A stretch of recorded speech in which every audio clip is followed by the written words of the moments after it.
बहुत समय पहले की बात है। विज्ञान के राज में दो ही लोग जाने जाते थे। राजा प्रोटॉन, जो धनात्मक थे, और मंत्री इलेक्ट्रॉन, जो ऋणात्मक थे और हमेशा महल के चारों ओर घूमते रहते थे। लेकिन इस राज्य में था एक रहस्य, एक ऐसा योद्धा जो सबकी आंखों से छुपा हुआ था। उसका नाम था न्यूट्रॉन। फिर एक दिन राजा प्रोटॉन अपने मंत्री इलेक्ट्रॉन से बोले, ए इलेक्ट्रॉन, ये क्या हो रहा है?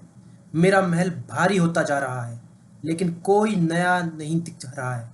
राजा जी, मैंने सारा चार्ज गिन लिया, कुछ भी नेगेटिव नहीं बढ़ा, पर द्रव्यमान बढ़ता ही जा रहा है। मतलब कोई अदृश्य शक्ति हमारे बीच घूम रही है? शायद कोई बिना चार्ज वाला, लेकिन वो कौन हो सकता है? इसकी खोज होनी अभी बाकी थी। और तब मंत्री इलेक्ट्रॉन ने एक जासूस को बुलाया। उसका नाम था सर जेम्स चैडविक। उसने कहा। मैं इस अदृश्य रहस्य को ढूंढ कर रहूंगा। फिर चैडविक पहुंच गए अपनी प्रयोगशाला में एक्सपेरिमेंट करने। अगर बेरिलियम पर अल्फा किरणें मारे तो कुछ अजीब निकलता है। कोई ऐसा कण जो ना धनात्मक है ना ऋणात्मक, लेकिन उसमें भार है, द्रव्यमान है, मास है।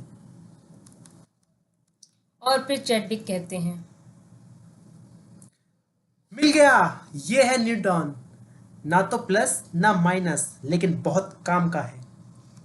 प्रणाम राजा प्रोटॉन। मैं हूँ न्यूट्रॉन, बिना चार्ज का सिपाही, लेकिन द्रव्यमान वाला। मैं ही हूँ वो जो आपके महल को स्थिर रखता हूँ। अरे, तो तुम ही हो जिसने हमें संतुलन दिया। आप समझ में आया, इसलिए हमारा द्रव्यमान ज्यादा हो गया था। तो बच्चों, न्यूट्रॉन की खोज 1932 में सर जेम्स चाडविक ने की थी। न्यूट्रॉन का कोई आवेश नहीं होता, लेकिन इसका द्रव्यमान होता है जो प्रोटॉन के बराबर होता है। यह परमाणु के नाभिक यानी न्यूक्लियस में प्रोटॉन के साथ ही रहता है और परमाणु को स्थिर बनाता है। अगर आपको राजा न्यूट्रॉन की यह कहानी पसंद आई हो तो वीडियो को लाइक करें। विज्ञान राज्य की और कहानियों के लिए चैनल को सब्सक्राइब करना ना भूलें। मिलते हैं अगली खोज में। धन्यवाद।